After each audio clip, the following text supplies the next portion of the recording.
बिहार में एनडीए के BJP, JDU और एलजेपी के बीच सब कुछ ठीक नहीं चल रहा है। एनडीए में नीतीश कुमार के चेहरे को लेकर भले ही सभी में सहमति हो, लेकिन सीट शेयरिंग के तालमेल को लेकर सहयोगी दलों के बीच मतभेद साफ नजर आ रहे हैं। एलजेपी अध्यक्ष चिराग पासवान की अगुवाई में उनके दिल्ली स्थित आवास पर गुरुवार को हुई एलजेपी संसदीय बोर्ड की बैठक में पार्टी ने फिलहाल 94 सीटों पर चुनाव लड़ने की तैयारी का ऐलान किया है। आपको बता दें कि 2015 के बिहार चुनाव में एलजेपी ने बीजेपी के सहयोगी के तौर पर 42 सीटों पर चुनाव लड़ी थी, लेकिन इस बार नीतीश कुमार के एनडीए में वापसी के बाद एलजेपी को पिछली बार की तरह तवज्जो नहीं मिल पा रही है, इसलिए चिराग पासवान चिंतित नजर आ रहे हैं। एलजेपी 2005 के विधानसभा चुनाव का उदाहरण पेश कर रही है।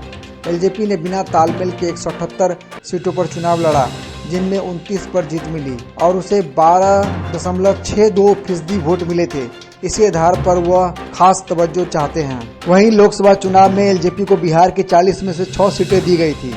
इसके अलावा रामविलास पासवान को बीजेपी ने अपने कोटे से राज्यसभा भेजा है। इसी पैटर्न के तहत एलजेपी विधानसभा चुनाव में करीब 43 सीटों पर दावेदारी कर रही है।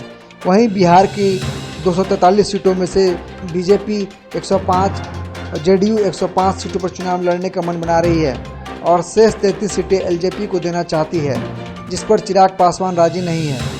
ऐसे में चिराग पासवान ने अब 94 सीटों पर चुनाव लड़ने का मन बना लिया है। अब देखना है कि कहीं चिराग पासवान एनडीए से अलग रास्ता तो नहीं तलाश कर रहे हैं।